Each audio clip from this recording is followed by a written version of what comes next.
Praise God. Po ay manalangin. Dakilang Diyos, salamat po muli sa umagang ito, Lord God, dahil dinala mo, Panginoon, ang aming mga paa, Lord God, sa lugar na ito. Pagmasamba ka sa Espiritu at katotohanan. Salamat po. We are gathered with our friends, with our brothers and sisters, Lord God, this morning upang sama-sama po kami na itanghal ka bilang aming pangunahing pangdangal, Lord God. Kilalanin ang mga bagay na ginawa mo ang kabutihan sa aming buhay, Lord God.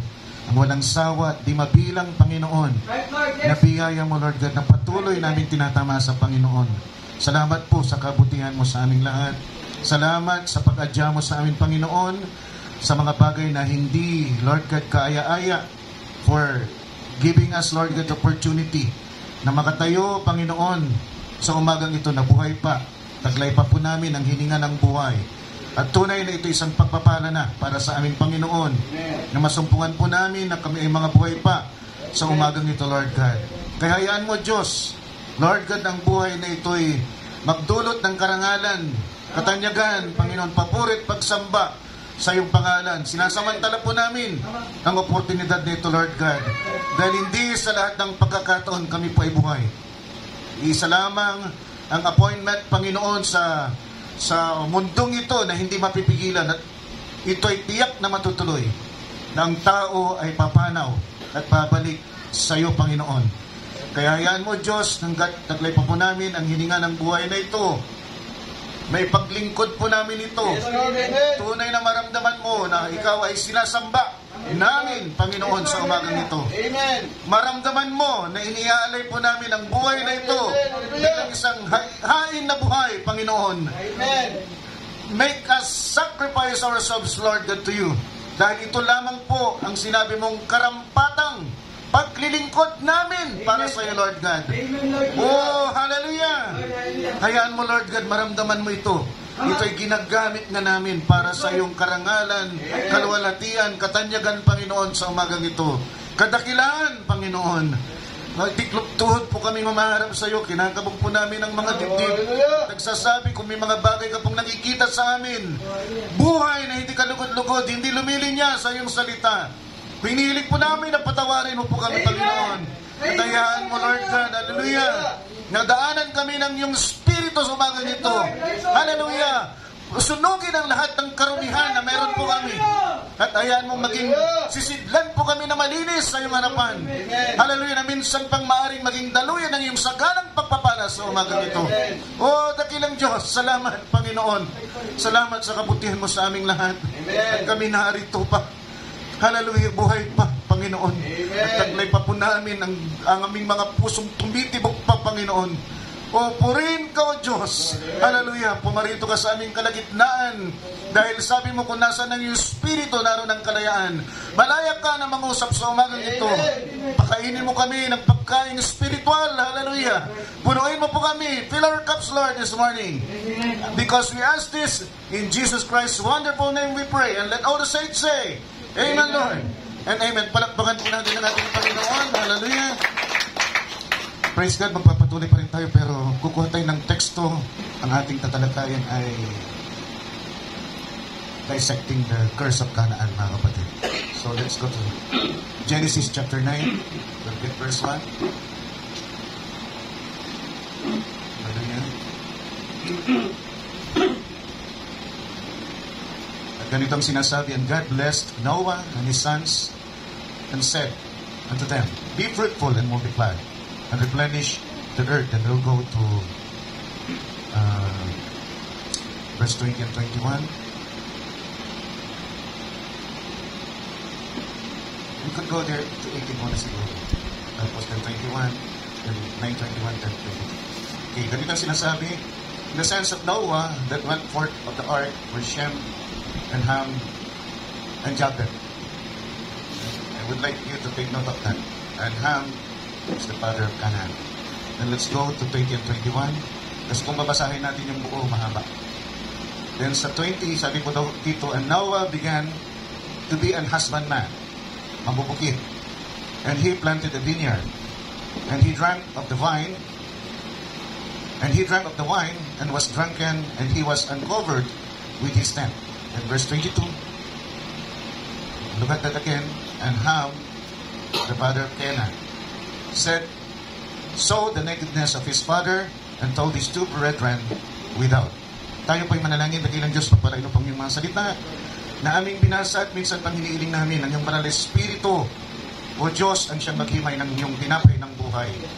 Kaya mo, Lord God, na lahat po kami, mula sa pinakabata hanggang sa pinakamatanda, mahimay ang iyong pagkain sa paraan na madali po namin itong makain, madigest ng aming kaluluwa at pakinabangan ito, at kami po'y umunlad bilang mga mananampalataya. Sa iyong harapan, makalakad po kami ayon sa iyong banal na kalooban. Lahat ng mga banal ay magsabi ng Amen at Amen. Ito ang ating dalangin sa pangalan ng Panginoong Kristo Jesus. Praise God, makakaupo na po tayo, mga kapatid. Mga kapatid, ang Genesis chapter 9, mga kapatid, ay isang yugto, mga kapatid, ng buhay ni Noah kung saan ito ay tapos na yung dilubyo. Ang dilubyo ay yung great flood na lumunod sa buong mundo, mga kapatid.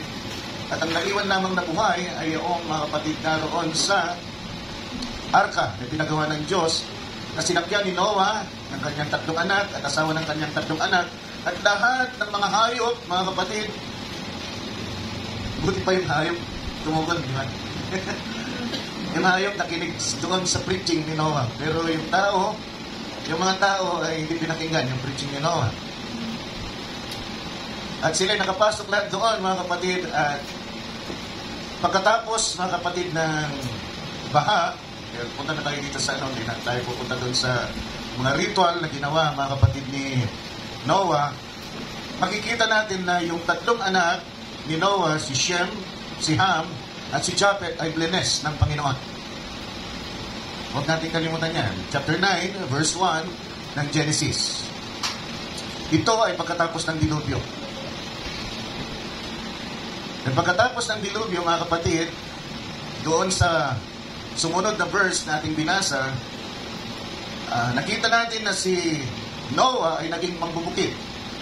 20 and 21, isinalarawan doon na naging mangbubukid si Noah, then nagtanim ng ubasan, at pagkatapos ay nalasing, at pagkatapos nung siya ay naging lamos sa alak, siya ay natulog na hubad. So, makikita natin yan sa verse 20 hanggang 21 ng chapter 9. Now, pagdating ng 22, mga kapatid, kung atlas tayo muna sa 18, si Japhet ay pinakilala, si Shem ay pinakilala, si Japhet ay pinakilala, si Ham ay pinakilala, pero kakatwa yung pagpapakilala kay Ham. Bakit kailangan galaggarin ang pangalan ni Kanaan na sabihin si Ham na ama ni Kanaan? Alalahanin po natin dito sa chapter 9, wala pa po ditong pagbanggit ng salinlahi ng 3 magkakapatid. Ang pagbanggit ng salinlahi ay doon pa sa chapter 10. Gusto ko maunawaan po natin yan. So, walang dahilan para kaladkarin yung pangalan ni Kanaan dito sa chapter 9 because he was not yet introduced. Hindi pa siya na-introduce. Sa 10 pa siya introduced. And yet, dito sa chapter 9, kung ginawa ito kay Ham, bakit hindi ginawa kay Shem? Dapat sinabi rin yung anak ni Shem ay ama niya, si Shem. Yung anak ni Japhet ay ama niya, si Japhet. Pero bakit si Ham na? Ang kinaladkad yung anak niya na si Kanaan na hindi pa na-introduce, abruptly, sinabi na lang doon bigla na si Kanaan ay ang ama niya ay si Ham. Verse 18. Then inulit sa 22, sabi doon, si Ham na ama ni Kanaan, tandaan po natin, sabi ng mensahero, pag 2 beses inulit, there's urgency. There's important thing na kailangan makita natin dito. So, ibig sabihin, meron ditong mahalagang bagay na nais ipakita ng Diyos sa mga pinili. Hindi po sa lahat ito. Makikita lamang ito ng pinili, pero hindi, yung mga hindi pinili, hindi nila ito makikita. Just like the serpent seed.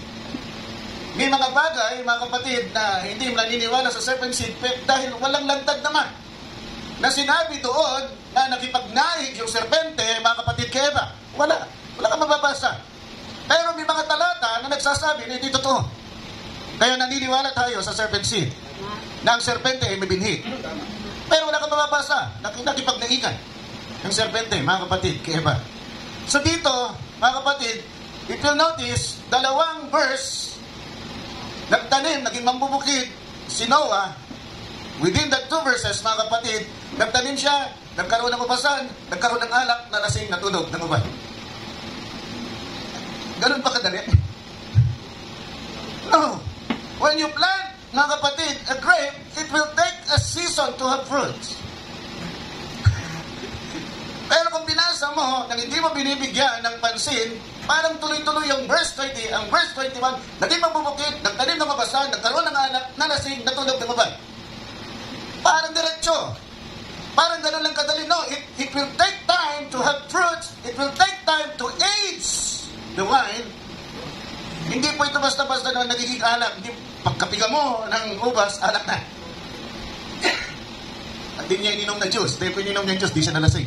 Di ba? Brother Jonas. So nalasing siya, ibig sabihin, nag-ferment yun, naging alak yun. Mga kapatid, so, yung dalawang verse na yun, it has so many things that only, mga kapatid, the believers can see. Hindi ito makikita ng ordinary.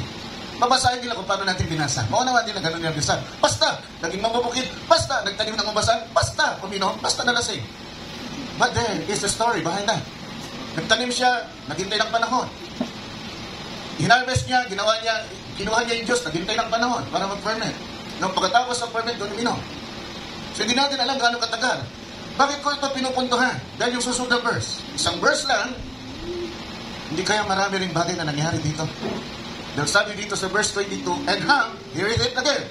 Kinalagkat ulit yung pangalan ni Canaan. Bakit ulit? Bakit kinalagkat ulit doon? And Ham, the father of Canaan, saw his father naked. And sa isang talatang ito, nagawa niyang makita ang kanyang amang hubad at nagawa niyang ipamalita pa sa kanyang kapatid sa isang verse na ito. Hindi kaya may iba pang nangyari within that one verse? Hindi lang kang kadaling, hindi lang basta pumasok siya at lumabas at sinabi niya, boy, tatay, ubed. Hindi kaya mayroong bagay din nangyayari. Well, in the first place, mga kapatid, pagkagising, mga kapatid ni Noah, itong kanyang sinabi, naalaman, mas maganda siguro tingnan natin, naalaman ni Noah, sabi mga kapatid, okay, Noah walked from his wine, kanyang pagkalamo sa alak, I knew what his younger son had done unto him. Sabi niya, at nagising si Noah sa pagkalamo sa alak, at naalaman niya kung ano ang ginawa sa kanya ng kanyang bunsong anak. Yung bunsong anak, huwag niyong ginawa niya.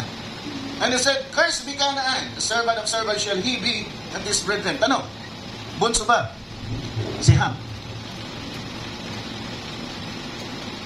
Walang sinasabi ito nga. Maaring nang binanggit Shem, Ham, Japhet, maaring hindi pangalawa si Ham, maaring bunso nga. Pero ang 10:21, Brother Joel, sabi dito, si Shem ay oldest brother ni Japhet. Kung si Shem ay oldest brother ni Japhet, bago si Shem, meron pang elder brother, si Japhet. Tama, itatatlo lang sila. So, pangilan si Ham?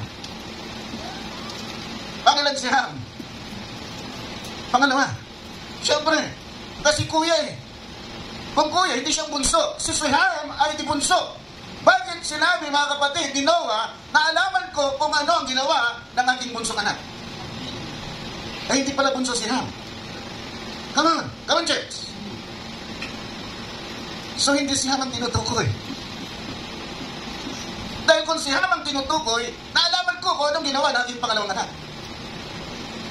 Because Ham is second among the siblings. Mga kapatid, ang bunso, mga kapatid, ay si Japhet. So doon pala, may problema. Pangalawa, blines, chapter 9, blines, mga kapatid, si Ham ng Diyos. Chapter 12, verse 3 ng Genesis, sabi doon kung anong blines ng Diyos, hindi pwedeng i-curse ito. So God cannot curse Ham. Kung si Ham man ay nandoon, kasama doon, nandoon siya, sabi naman ng Biblia, nakita niya, nandoon si Ham eh. Ang tanong na lang kung kasama siya. Na hindi binabanggit ng Biblia, tandaan po natin, pero nandoon siya, siyang nakakita eh. At pinamalita pa nga niya. Hindi niya ipapamalita to kung hindi niya nakita kung ba't yung kanyang tatay. Mga kapatid. So dito makikita natin, nung tinignan ni Ham, mga kapatid, ang kanyang tatay, meron siyang kasama. At sino yung kasama niya? Walang iba kundi yung sinumpa. At hindi susumpain yun, yung kasama niya, kung wala siyang ginawang kasamaan. Ezekiel 18:20, sabi doon mga kapatid, ang kasalanan ng ama ay hindi pwedeng ipasa sa anak. So hindi pwedeng panagutin si Cush, ang panganay mga kapatid, kung sakali ba. Kailangan panagutin yung anak mga kapatid ni Noah, hindi pwedeng si Cush ay panagutin. Lalong-lalo na si Ham dahil siya pang-apat. Ang qualified to represent his father dahil ang binibigyan ng halaga yung panganay ay si Cush, ang panganay ni Noah. Pero sabi niya ni Ezekiel 18:20, hindi pwedeng ipasa sa anak yung kasalanan ng ama. At hindi rin pwedeng ipasa ng anak yung kanyang kasalanan sa kanyang ama. Kundi pananagutin ng Diyos kung sino man ang gumawa ng kasamaan. Come on, church! Kung sino gumawa ng kasamaan, paano ba dito itago? Paano ba dito, mga kapatid? Nilagay ng ibang tao para hindi makita yung kasalanan na ginawa mo. Pananagutin ka ng Diyos. Pwede kang gumawa nito. Do you understand that? Kailangan mo unawaan natin ito maigi. Dahil ito konektado kay Kanaan. Kung si Kanaan ay sinumpa, for sure, siya ay may ginawang kasamaan. At konektado sa pagkakita ni Ham.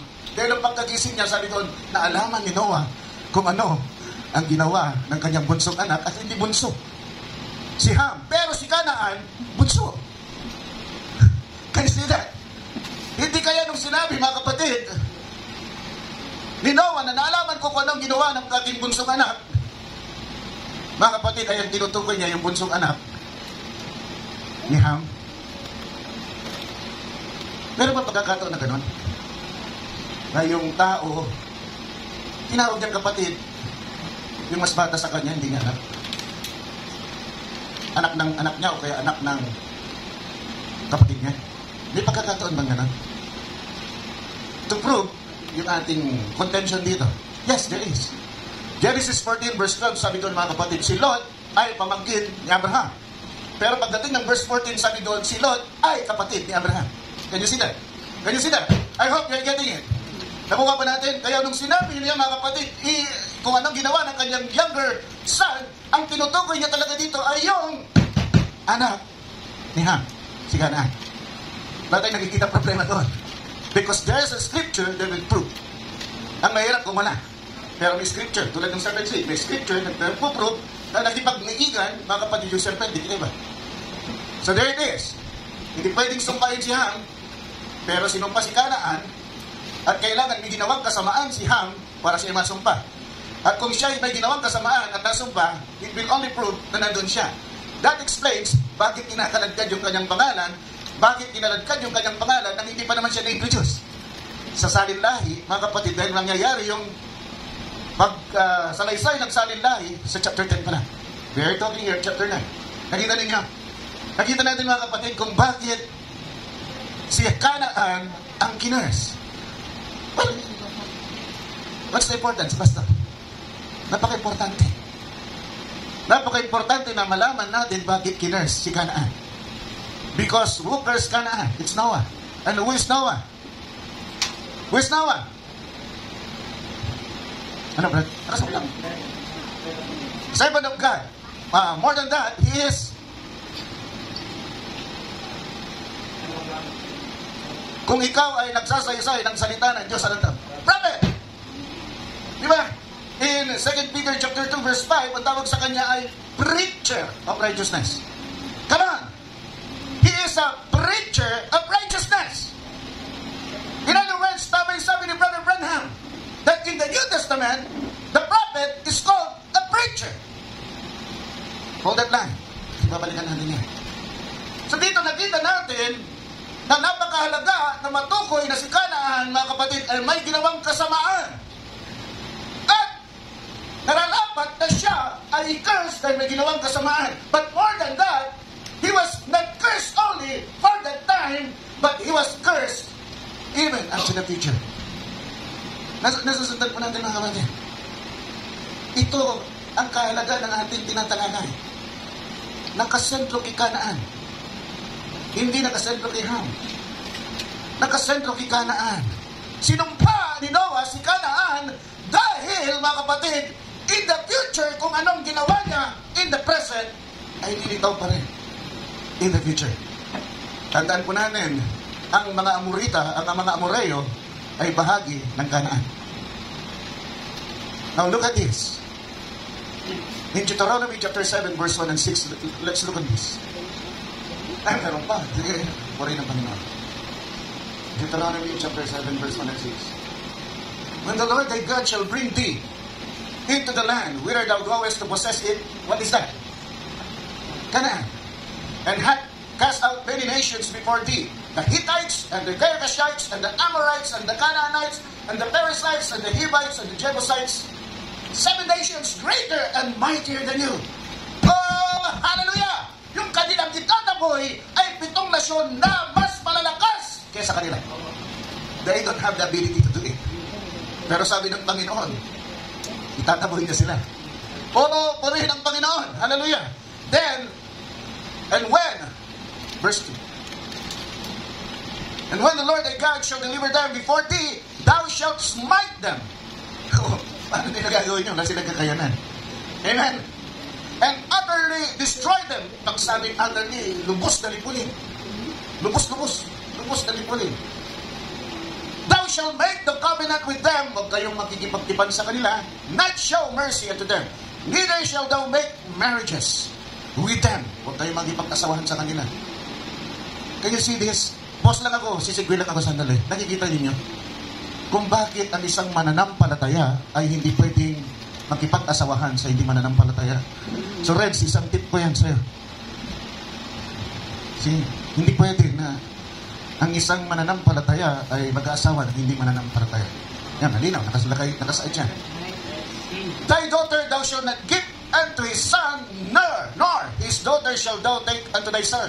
Babae man yan, o lalaki. For they will turn away thy son from following me. See? Instead na maakay ng mananampalataya, yung hindi mananampalataya ang makakaakay doon sa mananampalataya. Hindi ako nagsabi niyan, ang Diyos. Kahit sabi mo, napakalakas ko sa Panginoon, ang Diyos ang nagsabi, maakay ka. Whether you like it or not. Akayin ka ng hindi mananampalataya. See? Tandaan natin yan, mga kapatid. Tumatawa sila. But thus shall ye deal with them, ye shall destroy their altars, and break down their images, and cut down their groves, and burn their graven images with fire. For thou art an holy people. What is this? 1 Peter chapter 2, verse 9. For thou art an holy people unto the Lord, not unto any man. Amen. Not unto any king, but to God. Hallelujah. To the Lord thy God, the Lord thy God hath chosen thee. Pinili ka ng Diyos. Hindi ka pinili ng tao. Ang Diyos ang pumili sa iyo. Sabi ng Ephesians chapter 1 verse 4, ang pagkapili mo bago pa man tinatanggal sa libutan. Bago pa man nagkaroon, mga kapatid, ng likha na anumang bagay, mga kapatid, ang mundong ito, naroon ka na sa isip ng Diyos. Kung gano'n ang katatayuan mo, paano ka mapapahamak? Dumadaan ka naman dito. Pero babalik ka rin sa Kanya. Purihin ang Panginoon. Hallelujah. The Lord thy God hath chosen thee to be a special people unto himself above all people that are upon the face of the earth. Verse. Okay. Sige, cut na lang natin doon. Then let's go to Leviticus 18. Nakita natin ito. 24-25. Leviticus chapter 18 verse 24-25. Still speaking of Canaan. Okay. Defile not ye yourselves in any of these things, for in all these the nations are defiled which I cast out before you. And the land is defiled, therefore I do visit iniquity thereof upon it, and the land itself vomited out her inhabitants. Anong tinutukoy ng Diyos diyan? Let's go to verse 1. 18 verse 1. So tinutukoy dito Kanaan, ha? Kanaan yung sinumpa ng Diyos. At katakataka sa verse 1, ang pinag-usapan dito ay yung kahubaran ng Ama. Ako ito kanina pa ako naglulundag, mga kapatid. Dahil ito ay kaganapan na. Pero, nagsasalita pa rin ang Diyos patungkol sa kahubaran ng Ama. Huwag mong tignan ang kahubaran ng Ama. At Kung babalik tayo, atras tayo, ang ginawa ni Kanaan ay tinignan ng kaubaran ng Ama. Ito pa rin, future na to, fulfillment na ito ng sumpa, ng curse, mga kapatid ni Noah. At ito pa rin ang ginagawa, mga kapatid, ng lahi, ng salin lahi, ng binhi ni Kanaan. It did not change their place, mga kapatid, sa isang kalalagayan katulad ni Cain. Listen carefully dahil napakahalaga ito. Nilagay sila sa kalalagayan katulad ni Cain. Nagsalita ang Diyos, ipinakita ng Diyos kung anong karapat dapat sa harapan niya upang sila'y maging tanggap at kaaya-aya sa harapan ng Diyos. Si Cain, Pero anong ginawa ni Cain? Kaysa pakinggan niya, when God is giving you a chance, He's willing to compromise. Come on.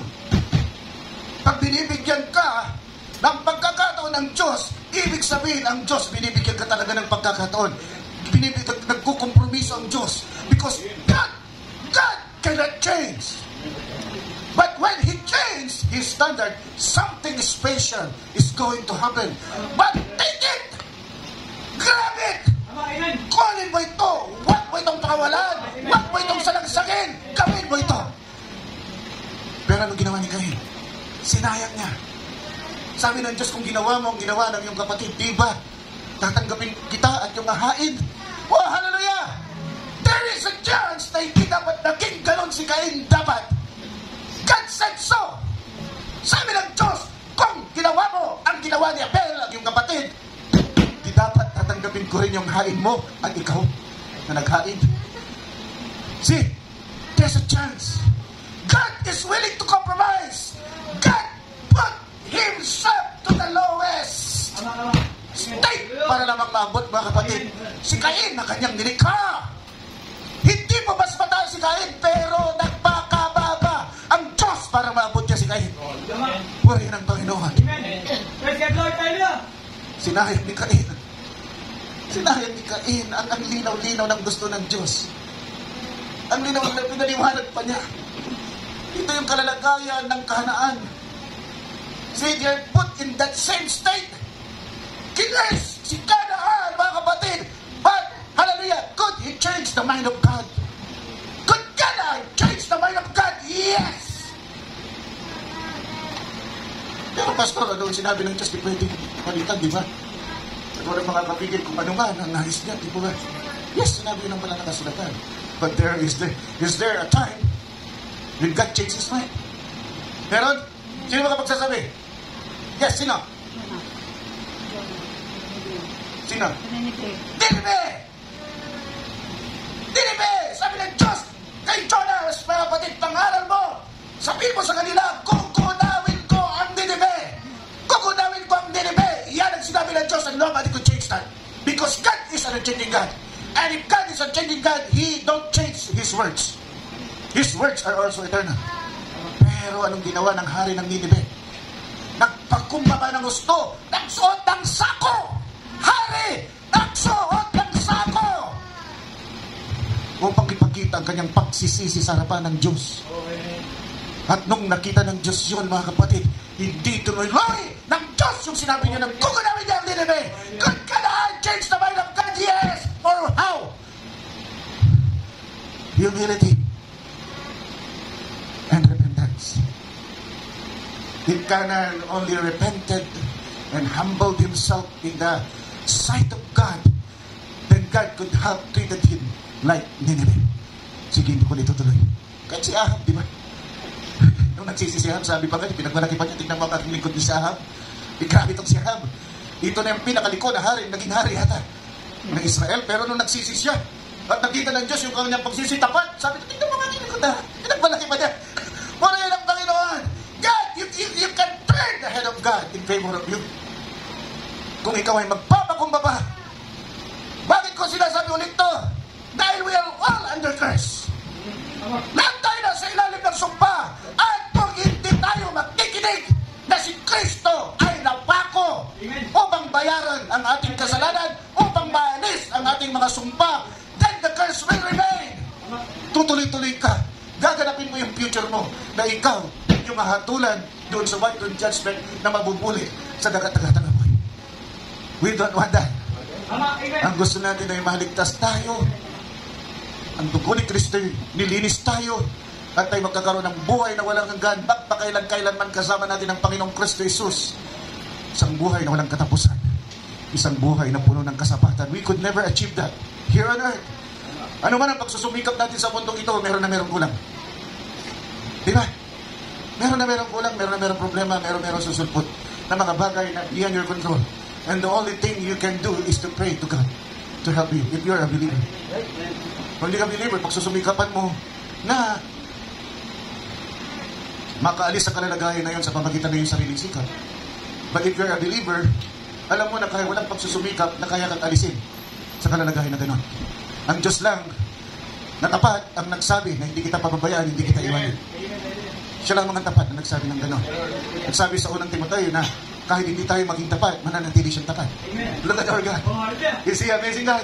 Hallelujah. Praise the Lord. Hallelujah. So dito nakikita natin mga kapatid ang isang napakagandang punto. See, even in our present time, tayo mananampalataya, nakakarinig tayo, who is Noah?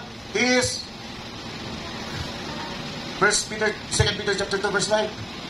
He is a preacher of righteousness. Hindi kaya maraming pagkakataon na sa pulpitong ito ay nangaral si pastor at yung kanyang pangangaral ay may kasama na palang prophecy. At yung prophecy na yon, hindi natin ito binigyan ng pansin dahil akala natin ito'y salita lamang ng tao. Tandaan po natin, sabi ni Brother Branham, ang pulpito ang pinakamataas na lugar sa church. Wala, hindi hihigit dito ang anghel, sabi ni Brother Branham. Sabi niya, can you see that? Hindi hihigit sa pulpito ang anghel. See, walang mga kahigit dito. Ang hihigit lang sa pulpitong ito ay si Kristo. Amen. At kung ang pinapangaral ay salita ni Kristo, mga kapatid, and it is done in a prophetic way, you have the choice. You can choose, mga kapatid, to be cursed, or you can choose to get out from that curse and be blessed by God. Huwag natin gayahin si Kanaan. Come on! Huwag natin gayahin si Kanaan.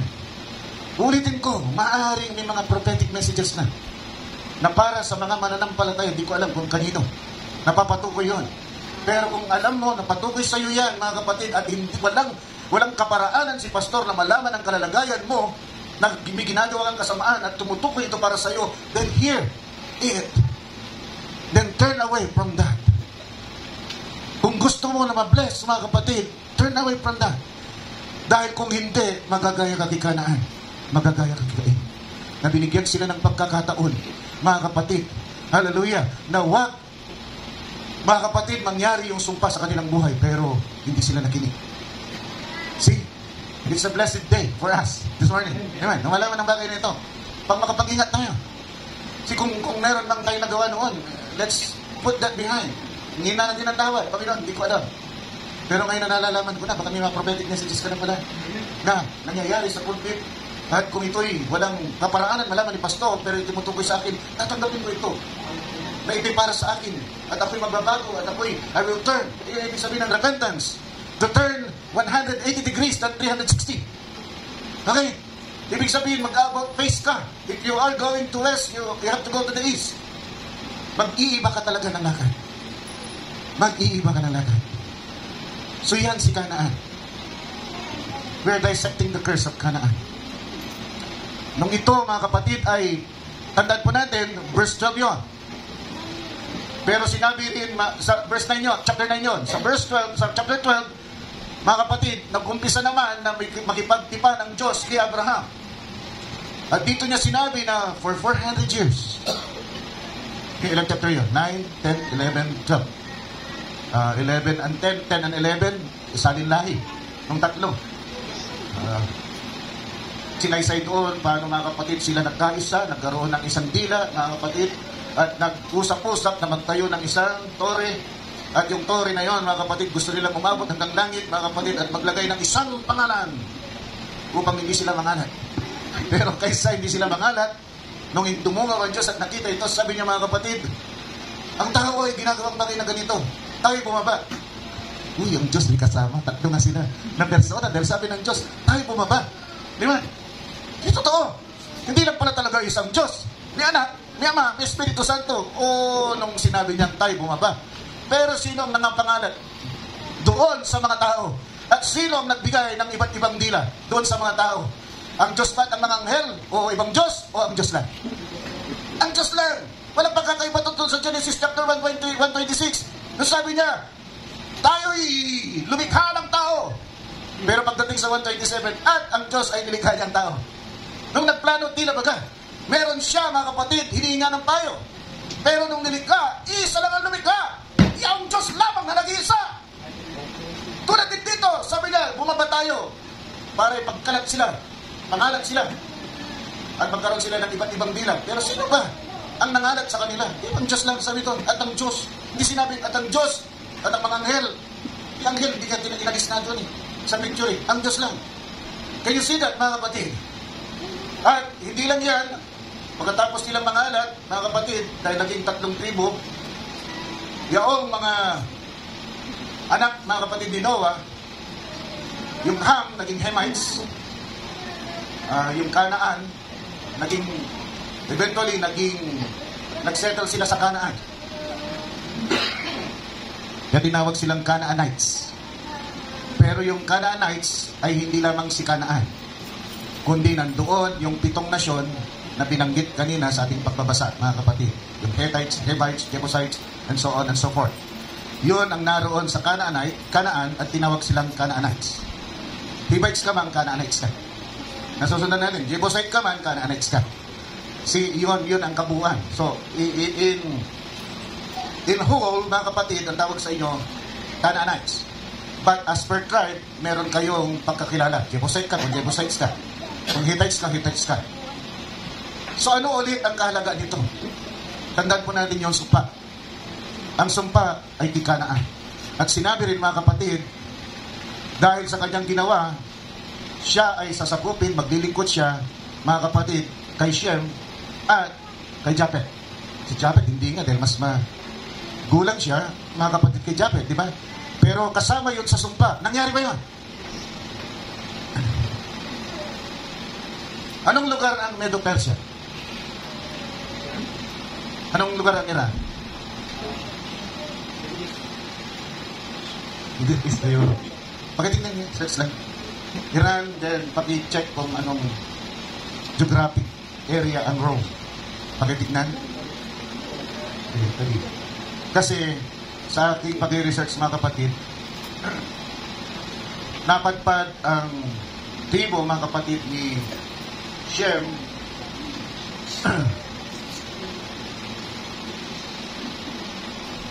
okay.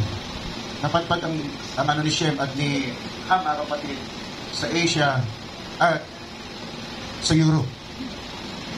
So dapat Europe yung isa dyan, yung Persia dapat either Europe yan, saan? Europe yan, at yung Rome dapat ay European or Europe definitely, Europe, ang Rome definitely European. So sinabi doon sa curse na magiging alipin siya ni Japhet at ni Ham. Sila ba ay kinubkob ng Medo-Persia? Yes. Sa panahon, mga kapatid, ng kanilang Babylonian exile, sila kinubkob. Actually, dinala sila ng Babylon papunta ng Babylon. Kaya nga nagkaroon ng pagkabihag na 70 years. Di ba? Mga kapatid, during that time, mga kapatid, sakop nila, kumkup nila ang Israel, which is Kanaan. Tandaan po natin. Huwag natin aalisin sa ating isip yung Kanaan, hindi nagbabago yan. It is a curse place, mga kapatid, kaya nga kailangan itaboy lahat yung mga nananahan doon. Can you see the essence there, mga kapatid? Bakit kailangan silang itaboy? Because Canaan is a cursed land with the inhabitants thereof. Pero alisin mo yung nananahan doon, then it's a clean slate, mga kapatid. Wala itong laman. Kaya pwede nang pananahanan ng mga Israelita. Now, look at this. 400 years, sabi sa chapter 12, 400 years na kayo ay mapibihag ng isang nasyon, and after 400 years, kayo ay isasampa sa isang lugar flowing with milk and honey, at ang lugar na tinutukoy na yun ay Canaan. Bakit Canaan, Pastor? Kasi sa chapter 12, nung si Abraham ay pinaalis mula sa Ur of Chaldees, sabi niya, malis ka dyan, dahil bibigyan kita ng isang lupa, hindi lang ikaw, pati yung salin-lahi mo. At naglakbay si Abraham, listen carefully, at napunta siya sa Canaan. At sabi ng Diyos, ang lugar na ito, ang lupain na ito ay bibigay ko sa iyo. Come on. Yan ang istorya niya. Kaya kung ugatin natin yung istorya. Now, pero sabi niya, pero magiging bihag muna yung mga binhi mo ng 400. Dahil ang kasalanan or the iniquity of the Amorites are not yet full. What the Amorites, they are part of the Canaan. Come on. Kikita mo yan mga kapatid sa salin-lahi. Punta ka ng chapter 10, 11 ng Genesis, makikita mo yung salin-lahi nandoon. Nabahagi sila mga kapatid ng Sidon. At yung Sidon, mga kapatid, pinaghaharian niya sila, mga kapatid, yung mga Amoreo. So sabi doon, ang kasalanan ng Amoreo ay hindi pa sagad, puno.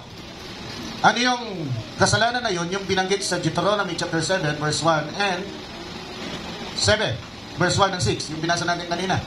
Pagdating natin, mga kapatid, sa Leviticus chapter 18, yung babasahin sana natin, naudlot, makikita natin na yung kahubaran ng Ama.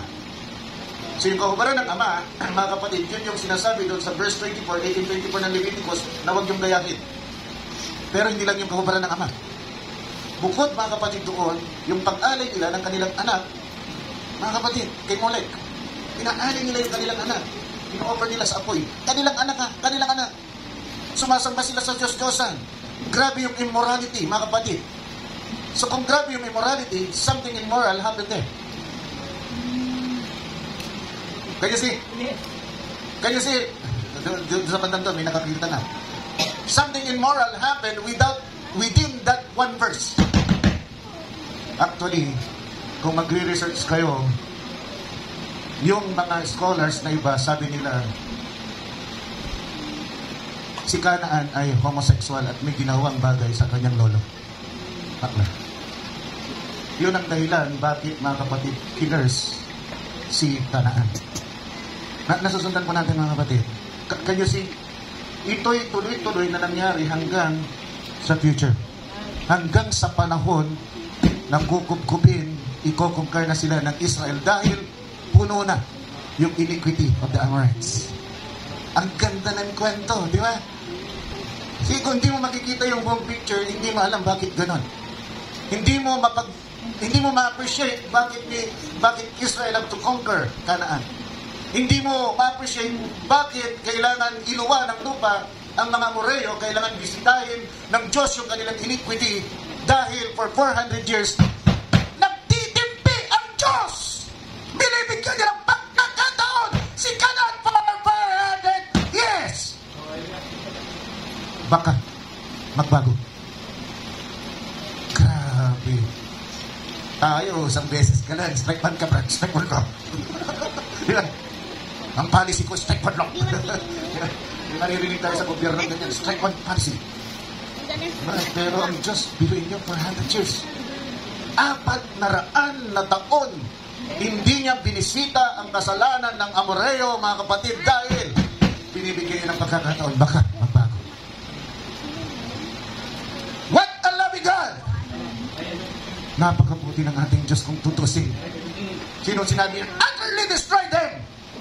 Lipulin nyo sila ng todo! Huwag kayong magtira! Di ba kasman? Sabi nyo, napaka-barbaric naman ng Diyos yan. Hindi lalaki o babae, bata o matanda, pinapapatay niya. Hindi pa barbaro yung Diyos na yan.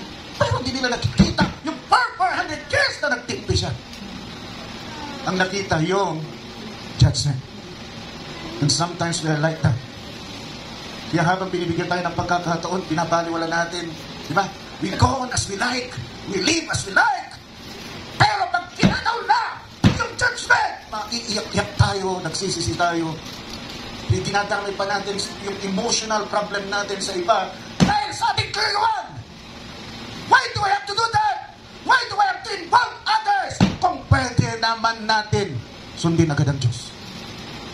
Nakita ninyo, you are not alone. Ang sakit ng kalikingan ay sakit ng buong katawan. Hindi, huwag mong sabihin, ako lang naman ang pinaparusahan ng Diyos. No. You're part of the body. And if you're part of the body, the whole body is affected, mga kapatid. You have to realize that. We have to realize that. All of us. Nakikita natin na kung sa Diyos ang araw nito.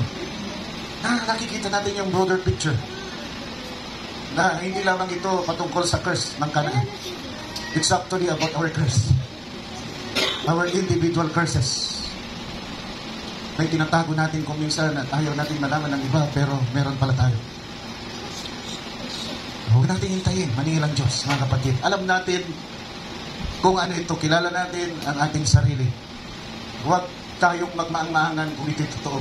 Iyon ang napakahalaga doon. Kung ito'y totoo, aminin natin, humarap tayo sa Diyos, pati pastor, kaya sabi ni David, nung siya nagkasala, ako'y nagkasala sa iyo lamang, Panginoon. It's not me, hindi kayo nagkasala sa akin. Nagkasala kayo sa Diyos, kung kayo nagkasala sa Diyos, humingi kayo ng tawad sa Diyos, isang marugtog na pagsisisi, mga kapatid, ang gusto ng Diyos.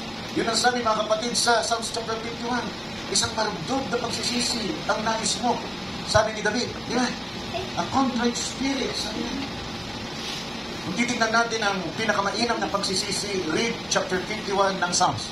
Yun ang pinaka-standard ng Diyos sa totoo, makabuluhan, at mapagkumbaba na pagsisisi. Yun yung panahon, mga kapatid, na nangalunya siya.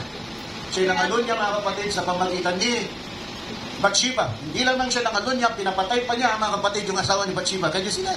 He is an adulterer and he is a murderer. Pero sabi ng Diyos, he is a man after my own heart. Oh, hallelujah! At tayo makasalanan din kung ano ng bagay ginawa natin, mga kapatid, sa panahon na tayo nasa sanlibutan.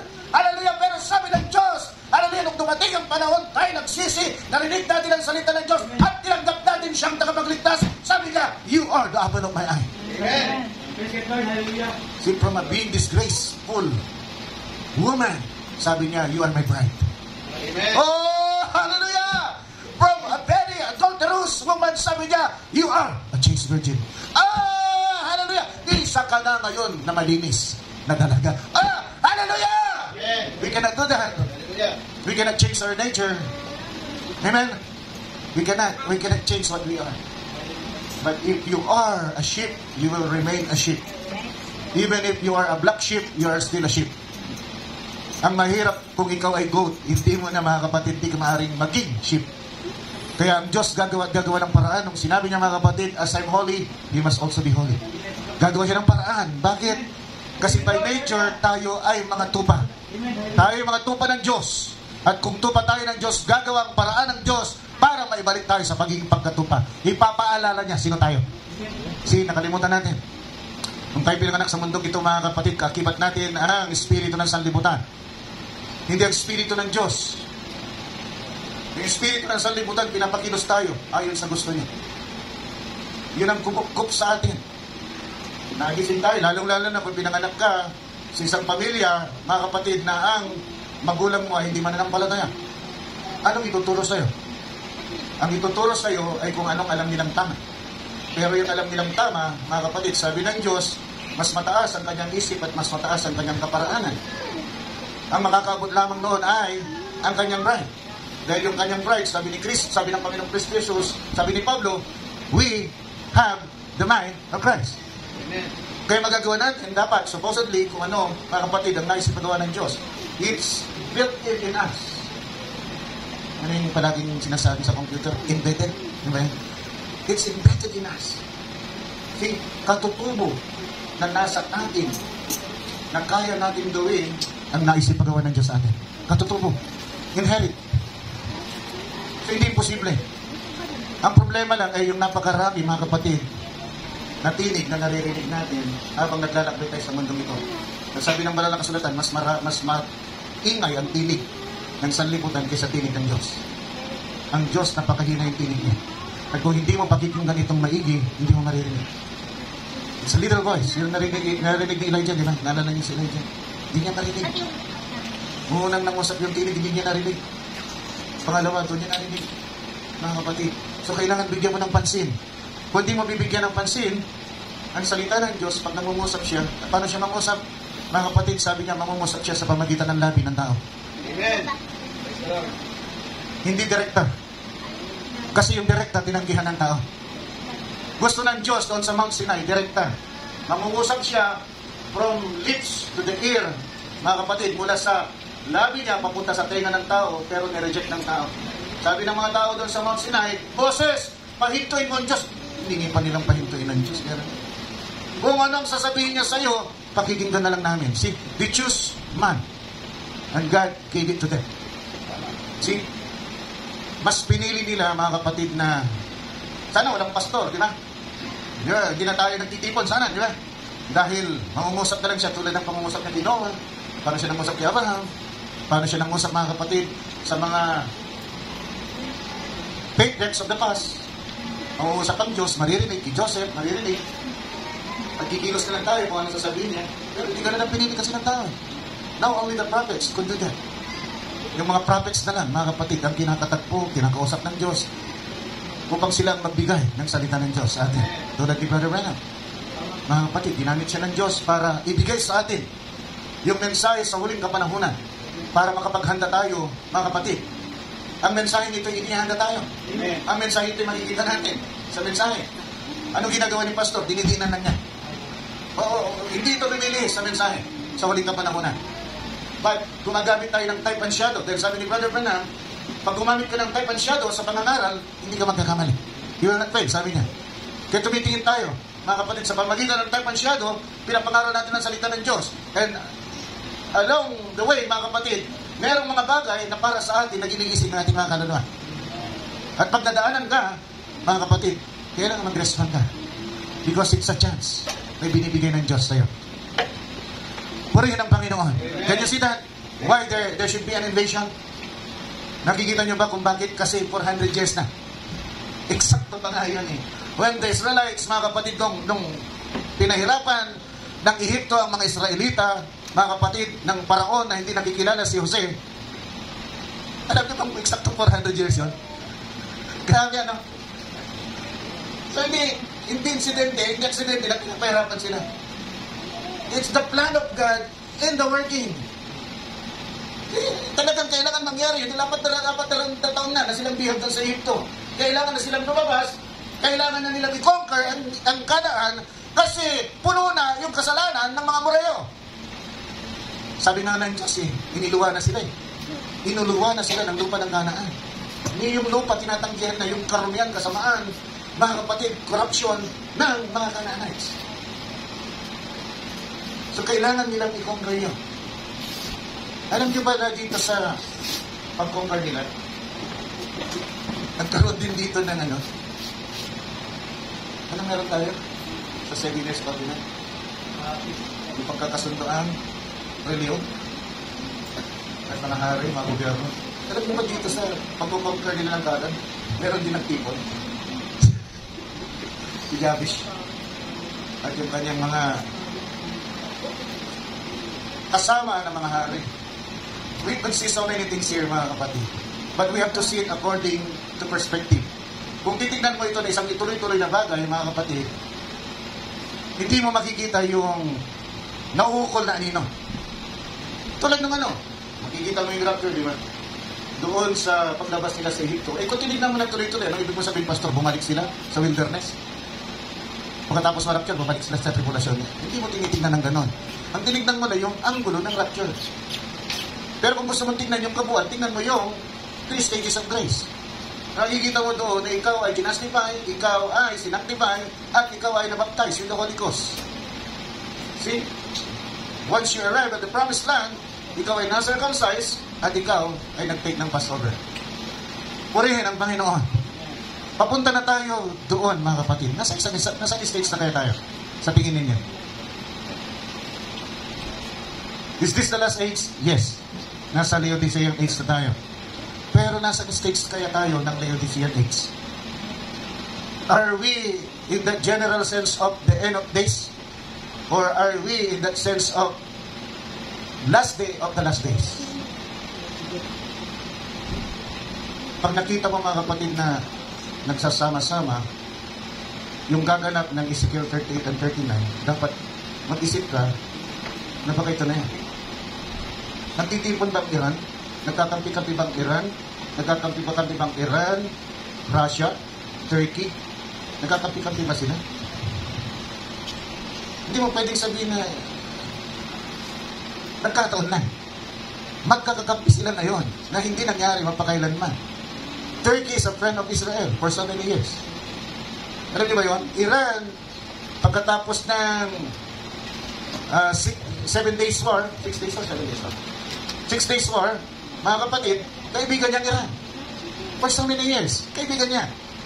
Kita niya, it's not that time. Pero pag nakita mong naging kaaway niya, ang Iran, at bukod doon ay nagiging kakampi pa ng Russia, bago, ay mag-isip-isip tayo. Ano ibig sabihin yan? Kung may mga iba pa tayong pinaplano sa buhay, hanggat hindi pa nagsesettle sana ito, malalaman naman ninyo kung hindi matutuloy. Mawawala yung gera. Kung hindi pa ito, yung panahon ng Gog and Magog, o Armageddon, at tandaan natin, bago mag-Armageddon, magaganap mo ng rapture. Kung hindi magaganap yung Armageddon ngayon, magkakaroon ng peace. Ang pag-asa nga natin si Trump, sana, makontrol niya. Pero kung magtuloy-tuloy ito, mag-escalate, kera-kera, patayan na, at ang pinag-usapan na nuclear bomb, at medyo yun ang pinag-usapan, hindi lang natin nabibigyan ng pansin, ang paggamit ng nuclear bomb, ano bang issue ng Iran? Ano bang issue ng Iran? Ang issue ng Iran, mga kapatid, ay gustong gumawa ng nuclear bomb. At saan gagamitin yan? Gagamitin lang namin ito sa energy namin. Pero nasabi niya, ang tawag niya mga kapatid kay United States. Ang tawag niya sa United States ay Greater Satan. Ang tawag niya sa Israel. Siyempre, kung Greater Satan niya, gusto ng Satan niya. Di ba? At ang kanilang deklarasyon na, Mr. Leslie, itong deklarasyon, hindi nila ito tinatago. Sabi nila, ang deklarasyon nila ay burahin sa lupa ng Israel ang lahat ng udyok. Paano mo gagawin yun? Kailangan mo yung problema. Hindi mo mabubura ang Israel, lahat ng nananahan sa Israel nang walang nuclear bomb. At iyon ang pinagsisikapan nila ngayon. Ang kumukontra na lang ay United States. Kasi sabi niya, pag tinuloy niya, bubumbay namin ngayon. Gagawin kayo ng US yun. Magdadalawang isip din ng US. Dahil pag binomba niya, ang Iran, mga kapatid, hindi Iran ang gaganti. Russia. At yung pinatunayan, mga kapatid din ng Iran, na ang kanyang ICBM umaabot sa Israel. Pero hindi yun, ilang kilometro yung tinakbo na. Di ba? Ilang kilometro yung tinakbo nung sinampulan ng Israel, mga kapatid, ilang kilometro yung international. What's ICBM? International?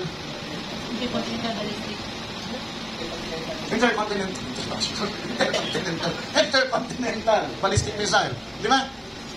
Continent, mga kapatid, ang tatakbo nito, hindi short distance. Pinatunayan na kaya ng Iran. Sino nag-supply nun? Russia. Dahil kaibigan ng Russia ang Iran.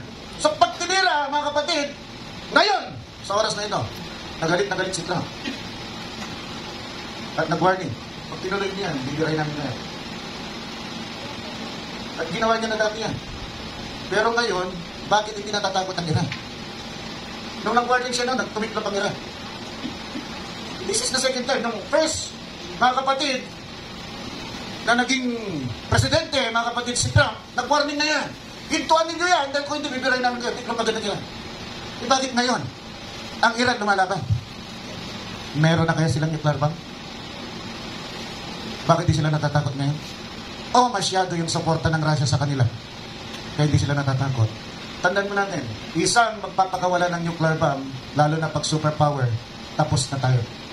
Ibig sabihin, kung tapos na tayo, matagal nang nag-rapture, naiwan na tayo. Kaya sila, matagal na nag-rapture. Kasi bago pa man magkaroon ng Armageddon, mag-rapture muna. Hindi haayaan ng Diyos na dadaan, mga kapatid, sa dilubyo ang kanyang nobya. Kung paano si Enoch hindi niya pinadaan sa Great Flood. Ni-rapture muna bago nagkaroon ng Great Flood. So kung biglang nagkaroon ng Armageddon ngayon, nauubos ang tao sa mundong ito, ibig sabihin naiwan tayo. Kung naiwan tayo, sa tayo, clinic natin na believer tayo. Wala na. Wala na. Ang next stop natin, white throne judgment. Tatanghatol natin doon sa dagat-dagatan na buhay. No matter gaano mo sinasabi ngayon, napakasinsero ko naman eh. Alam ng Diyos ang puso ko. Ang mahalaga, naiwan na. Kung naiwan ka, wala kang ibang next stop kundi doon sa Great White Throne Judgment.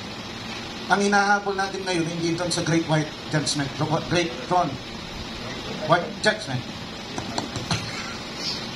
Kakabulol-bulol na ko. Kaya pala, alas 12 na. Mga kapatid, hindi yun ang hinahabol natin. Ang hinahabol natin, ma-rapture tayo at mag-judge tayo doon. Hindi tayo yung hinahatulan doon. Huwag niyong alisin sa inyong isipan yan. Ang hinahabol natin, ma-rapture tayo.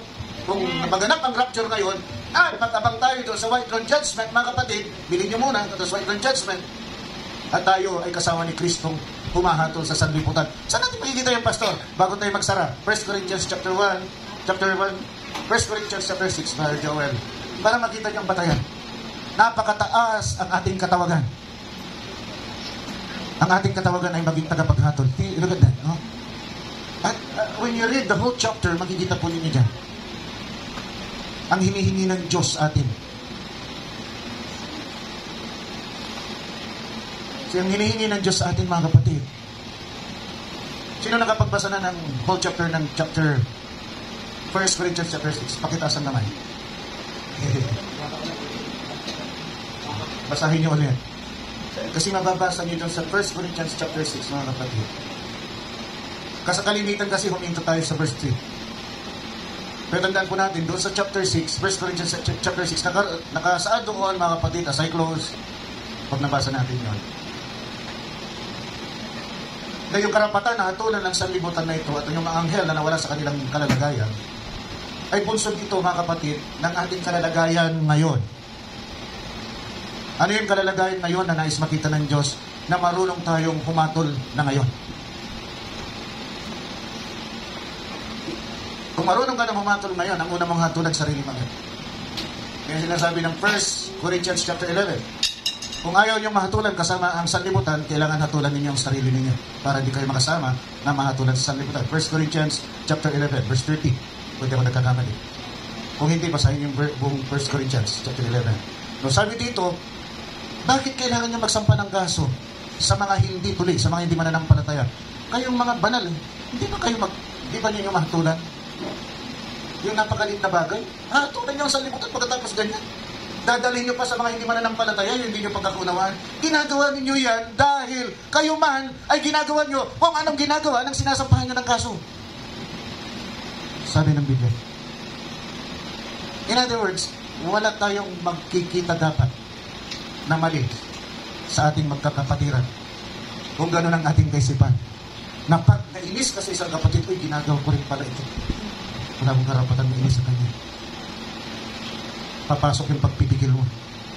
So, paano naman ito mangusap na ito? Kala mo, yabang. Hindi yabang ka rin pala. Yan sinasabi ng Biblia. Kaya mo alam na mayabang, dahil mayabang ginagawa rin pala. Mayabang ka rin pala. Grabe naman ito, mabubudol. Uy, baka mabubudol ka. Yan, scammer. Saan mo nakita yan? Gagawin tayong tagapaghatulan sa liputan. Don't forget that. It's the highest calling. Itong pinakamataas na katawagan, pagtawag sa atin ng Panginoon. Wala kang ipapantay niyan. Sa anumang bagay na pwede mong makamtam dito sa mundong ito. Kaya nga sabi ni Pablo, kung nakatuon ang pansin ninyo sa mga bagay sa mundong ito, kayo pinakakawawang nilalag. Pero kung nakikita ninyo ang kalwalatian, natatanggapin ninyo. Sasabihin ninyo, yung mga dinadanas ninyo sa mundong ito, na pagsubok, paghihirap, sabihin nyo kulang kayo. Marami ang at napakadakilang pangako ng Diyos sa atin. Kailangan lamang natin itong panghawakan. Paniwalaan at magtiwala tayo. Gusto natin na pag-uwi natin buo tayo. Amen? Amen? Kaya magtulungan tayo. See, tandaan natin, basahin natin ito. Pagbalik ninyo sa bahay, basahin niyo yung buong ito. Para malaman ninyo bakit kayo judge. Bakit nag-qualify kayo na judge. Makikita ninyo dyan, mga kapatid, along the way, ang isang sagabal ay yung works of the flesh ulit.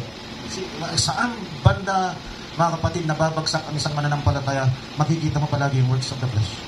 Nandiyan yan, makikita nyo. Basahin nyo hanggang sa dulo. Huwag lang kayo dito sa verse 3. Tapusin ninyo, mga kapatid. Pagkatapos niyan, basahin nyo ulit yung Ephesians chapter 4, verse 1 hanggang 30 din. Makikita nyo the works of the flesh doon. Grabe. Paulit-ulit. Yung gawa ng laman, mga kapatid, ay pinapaalala sa atin na kailangan mawala sa atin. At tandaan po natin, ang tuldok doon ay tatak ng Espiritu Santo. So sabi doon, tandaan ninyo, ang kapaitan, sabi mga kapatid doon, yun ang nagiging sanhi kaya hindi natin matanggap yung tatak ng Espiritu Santo. Tayo tumay lahat at tayo ay manalangin. Father God, bless your word. Lord God, na pinangaral sa umagang ito, dalhin mo po ito sa aming mga puso. Hayaan mo, Diyos, na ito'y tumimo, Panginoon. Magkaroon ito ng root, Lord God. Maging grounded ito sa aming mga puso upang magpakailanman hindi na po ito mawawala. Anuman ang hangin, Panginoon, na aral na aming matanggap, makaharap, marinig, hindi po kami, Lord God, kaya na tangayin po nito. Alam po namin, Panginoon, ang mensahe na binigay sa amin sa oras na ito, Panginoon, sa panahon na ito ay magdadala sa amin sa pag-aagaw. Kaya sa bawat pagkakataon na nagtitipon kami, tulungan mo kami na makapag-concentrate, na manamnam ang katas ng buhay na nakapaloob, Panginoon, sa salita na yon na aming pinapakinggan. Alam namin, ikaw ang nagdadala po nito. Hindi po si Pastor, kinakasangkapan mo lamang po ang kanyang labi. Kaya yan mo, Diyos, na maibalik din po namin sa iyo ang aming karampatan, pagpuri at pagsamba sa iyong dakilang pangalan. Dahil karapat dapat kang tumanggap po nito. Ikaw lamang po ang Diyos na nariyan. Sabi mo, wala ang ibang Diyos sa tabi mo. Kaya tanggapin mo po mula sa aming puso, mula sa kaibuturan ng aming puso, tinataas po namin ito ng buong ingat para sa pagdakila ng iyong banal na pangalan.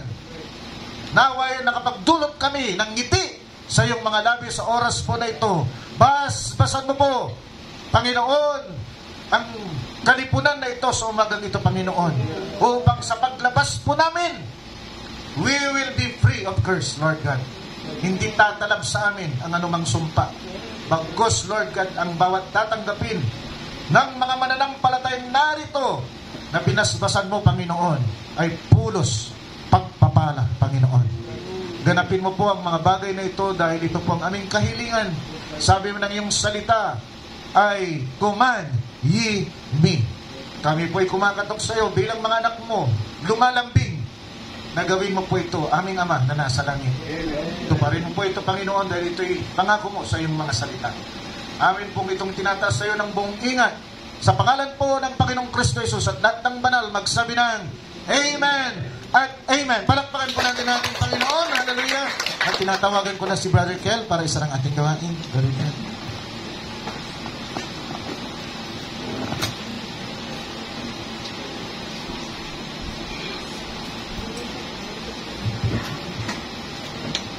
Good po, mga pastor.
Lord. Thank you for the forgiveness. Wash me in your cleansing flow. Now all I know, your forgiveness and praise. What is the love?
nangyayari sa ating pangwa sa bawang ibalibot.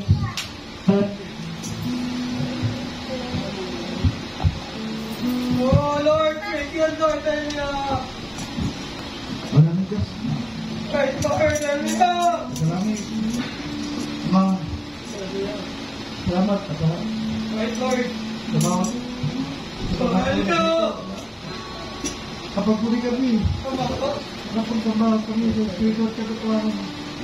Yung mga may tulog namin ng mga nais ng aming mga puso at patuloy na pinagputunan mo po ito. Salamat, Lord. Sa kapakilaan ng pag-ibig at ang pagmamahal mo. Salamat sa patuloy na habag at awa mo sa amin. Sa wala kami mukhang may harap sa iyo. Kayo kung gawin namin bagay na kabutihan, hindi itutumbasan ang dakilang bagay na ginawa mo sa pagkakas. Kami, mga kawa, mga bagay namin, kami na hindi na ang lama, mga at mga dalanan. Oh, hallelujah. Maraming po namin. Naingatan mo po ang aming takbahin sa mga Lord. Hanggang sa Kahit Lord, hallelujah. Yes, Lord. pagpunta sa kalwalatian mo, Lord. Ako sa pagpunta lang ng buhay namin sa ibang mga dito. Ako, wala kami naglalakbay, ingatan mo po ang bawat isa, bawat pamilya po namin. Dahil mo po kami sa mga karamdaman. Dahil mo po kami sa mga kaparamakan. Nasa ibaw mo ng dito, Lord. At sa nawa, matapos sa lakbay na ito, nasama kami. Magsasabi sa isa't isa. Yes, Lord. Nagawa namin. Nagawa namin sa pagkid. Tumumpay at magpagtas. Yes, Lord. Oh, Hallelujah. may mga tao na nakit sa aming damdamin. Dalang pong bahala sa kanila. Oh, God, Marcus. Nagawa na sa amin. Sa iyo ang pag-iingat. Tama. Manatili lamang kami at alamin na ito. Tama, hallelujah. At sinabi mo sa Mateo 6 na yung nabibinig ang dalangin, hindi nagtis. Ang dalamhati ng iyong mga hanapon ka. Yes, Lord, yes, Lord. Dalangin namin na Yes, Lord. nagpupuno po sa kahit sa mga ito, maraming kapatid na matuloy. Yes, Lord, amen. Bago po ang pangailangan ng Lord God. Right, Lord. Naman, aspiro ng pangailangan ng Lord, yung palibig ko Lord God, sa mga ng pamilya. Tama. Yes, Lord. Sa Hallelujah. nakalakang Lord God, ng kanyang at ang sila Lord God, ng ka. Bersama-sama kami. Mereka selalu-selalu saling serta bersama. Nawayain kami. At pag malakas kami, baka maglakbay sa mga bawat pagkasunod. Lupang panahon. Pero wala na kapulihan, kalwatian at katakilaan. Bukat kami at ang makapamilya pangalan ng aming Panginoon. Kristo. Amen.